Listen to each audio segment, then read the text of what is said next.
Election commission ने पंजाब में इंतखाबात की तारीख से मुतालिक फैसले के खिलाफ लाहौर हाई कोर्ट में अपील दायर कर दी। इंटर कोर्ट अपील में तहरीक इंसाफ और गवर्नर पंजाब को फरीक बनाया गया है। इस पर हम बात करते हैं डॉन न्यूज़ के रिपोर्टर राना बिलाल से। राना बिलाल, बताइएगा, जो आज इलेक्शन कमीशन ने तारीख से मुतालिक लाहौर हाई कोर्ट से रुजू किया है, अपील का मतन क्या है?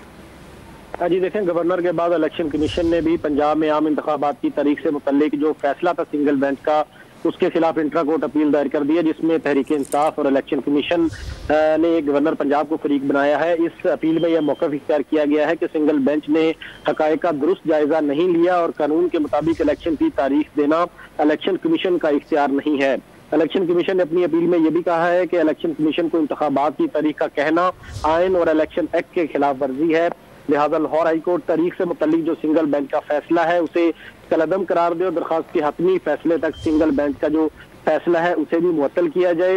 इलेक्शन कमीशन की अपील पर पीर के रोज जो है वो समाअत का इम्कान है और 2 रुकनी बेंच जो है वो इलेक्शन कमीशन की अपील सुनेगा। राना बिलाल, बहुत शुक्रिया आपका।